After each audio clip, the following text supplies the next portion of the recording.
17 जुलाई वो तारीख है जिस दिन बुध कर्क में जा रहे हैं और 12 राशियों पर ये अप्रत्याशित और ये मानकर रखिए कि चमत्कारिक परिवर्तन दिखाएंगे। 17 जुलाई वो तारीख होगी जिस दिन बुध कर्क में जाकर सबके जीवन में बदलाव लेकर आने जा रहे हैं। वैदिक ज्योतिष के मुताबिक बुध सबसे तेजी से प्रभाव देने वाला ग्रह है। क्यों? क्योंकि ये वाणी और वाणिज्य दोनों का कारक है। तार्किक शक्ति, बौद्धिक क्षमता इसी ग्रह से प्राप्त होती है। इसीलिए जब भी बुध का गोचर एक राशि से दूसरी राशि में होता है तो ये बेहद जरूरी है कि हम उसका असर समझें, क्योंकि 17 जुलाई से 1 अगस्त तक अपने इस गोचर काल में बुध 12 राशियों पर क्या प्रभाव करेंगे हम आपको बताते हैं। देखिए, सबसे पहले मैं 12 राशियों का जिक्र करूंगा तो मेष राशि, क्योंकि पहली राशि है, तो मेष राशि के जातकों का क्या होगा हाल मैं आपको बताता हूं। इस राशि के जातकों के लिए बुध का गोचर चौथे भाव यानी कि केंद्र में होगा। नौकरी पेशा जातकों के लिए ये गोचर बेहद अच्छा होगा। अगर इस समय आप नौकरी बदलने की सोच रहे हैं तो ये संभव होगा।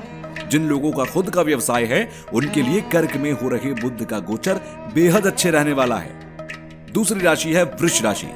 इस राशि के जातकों के लिए बुध दूसरे और पंचम भाव का स्वामी होता है। बुध का गोचर इस समय आपके केंद्र यानी कि चौथे भाव से होगा। बुध के इस गोचर के प्रभाव से आप कार्य स्थल पर अपनी वाणी से लोगों को प्रभावित करने में सफल होंगे। परिवार का माहौल जो है वो इस समय मंगलकारी होगा। आप इस समय अपनी माँ को कोई कीमती तोहफा गिफ्ट कर सकते हैं और ये कीमती तोहफा आपकी माँ को खुश कर देगा। चलिए, अब तीसरी राशि है मिथुन राशि। इस राशि के जातकों के लिए बुध लग्नेश और केंद्र का स्वामी होकर राजयोग कारक होता है। बुध का गोचर धन स्थान में होने जा रहा है। इसके प्रभाव से आपके पारिवारिक व्यवसाय में उन्नति के योग दिखाई देते हैं। जो टीचर्स हैं उनके लिए अच्छा समय है। इस समय किसी नए काम में निवेश कर सकते हैं। इस समय ससुराल वालों से लाभ होता हुआ भी आपको दिखाई देगा। चलिए, अब अगली राशि की तरफ बढ़ते हैं और अगली राशि आपको बता दें हैं कर्क राशि। कर्क राशि के जातकों के लिए ये गोचर, बुध का गोचर लग्न में होगा। इस समय आपकी वाणी और व्यक्तित्व दोनों में अच्छा प्रभाव दिखाई देगा। जो जातक विदेश में स्थित किसी कंपनी में काम कर रही हूँ, किसी एमएनसी में काम करती हूँ, उन्हें इस समय अच्छा मुनाफा होता दिखाई देगा। इस समय आपके वैवाहिक जीवन में भी खुशी लौट सकती है। अगर पत्नी से कोई मनमुटाव चल रहा है तो उसे ठीक कर लीजिए। ये समय अच्छा होगा और ठीक हो जाएगा। इस समय थोड़ा सा अपने खर्चों पर लगाम रखिएगा, बाकी सब मंगल रहेगा। अब आते हैं सिंह राशि पर। इस राशि के जातकों के लिए बुध धन और लाभ भाव का स्वामी होकर लक्ष्मी नारायण योग में सहायक होता है। इस समय बुध 12वें भाव से गोचर करेगा, जिससे आपको विदेशी मित्रों से लाभ होगा। बुध मित्र और संवाद का कारक है, इसीलिए हो सकता है कि आपकी इस समय किसी से दोस्ती हो और आने वाले समय में वो विदेश से लाभ लेने में सिद्ध सहायक हो। विदेशी यात्रा का सपना पूरा हो सकता है। चलिए, अब आगे बढ़ते हैं, बात करते हैं कन्या राशि की। इस राशि के जातकों के लिए बुध लग्नेश और दशमेश होकर प्रबल राजयोग कारक हैं। बुध का गोचर आपके लाभ स्थान से होने जा रहा है। इस समय फर्नीचर, किताब, हैंडीक्राफ्ट के काम से जुड़े जो लोग हैं उनको लाभ की संभावना दिखाई देती है। इस समय आपको अपने मित्रों का पूर्ण सहयोग मिलने जा रहा है। और हाँ, अगर आप शेयर मार्केट में निवेश करते हैं तो ये समय अनुकूल दिखाई देगा। चलिए, अब अगली राशि की तरफ बढ़ते हैं, वो है तुला राशि। इस राशि के जातकों के लिए बुध का गोचर दशम स्थान में होने जा रहा है। इस दौरान मार्केटिंग और मीडिया से जुड़े पेशेवरों को अच्छा सम्मान मिलने की उम्मीद है। इस गोचर की अवधि के दौरान न सिर्फ आपको नए प्रोजेक्ट्स मिलने वाले हैं, बल्कि कार्यस्थल पर आपको सम्मानित भी किया जा सकता है। घर में किसी मांगलिक कार्य का आयोजन भी संभव हुआ होता दिखाई दे रहा है। चलिए, अगली राशि की तरफ बढ़ते हैं, वो राशि है वृश्चिक राशि। इस राशि के जातकों के लिए बुध 8वें और लाभ स्थान के स्वामी है। इस अवधि में बुध का गोचर भाग्य स्थान में होगा।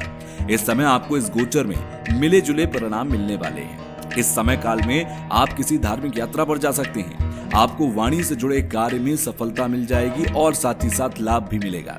प्रतियोगी परीक्षा की तैयारी कर रहे जातक अपने मन को भटका हुआ पा सकते हैं। आपका ध्यान भटक सकता है। अब अगली राशि की तरफ बढ़ते हैं, जो है धनु राशि। इस राशि के जातकों के लिए बुध सप्तम और दशम के स्वामी होते हैं। इस अवधि में बुध का गोचर आपके अष्टम भाव से होने जा रहा है। इस अवधि में आपको कार्यस्थल पर थोड़ी कठिनाई का अनुभव होगा। इस समय आपको थोड़ा सा अपनी वाणी पर संयम रखना होगा। अपने किसी मित्र के बहकावे में आकर कोई नया काम शुरू मत करना, क्योंकि यह समय उचित नहीं होगा। अगली राशि मकर राशि है। मकर राशि के जातकों के लिए बुध छठे और भाग्य स्थान के स्वामी होंगे। इस अवधि में बुध का गोचर आपके सप्तम भाव से होने जा रहा है। इस समय आप अपनी पत्नी या प्रेमिका के साथ अच्छा समय व्यतीत करने वाले हैं। इस समय बुध की लग्न पर दृष्टि से आपका आत्मसम्मान बढ़ा हुआ होगा।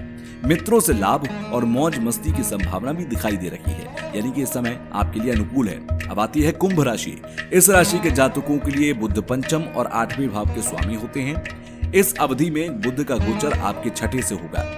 बुध के इस विपरीत राजयोग के कारण और इसके प्रभाव से आप अपनी वाणी से कार्य निकालने में सक्षम हो जाएंगे। विदेशी यात्रा के योग दिखाई दे रहे हैं। इस समय आपको मंत्र सिद्धि करने की सलाह देंगे हम। इस अवधि में जुआ सट्टे से दूर रहें।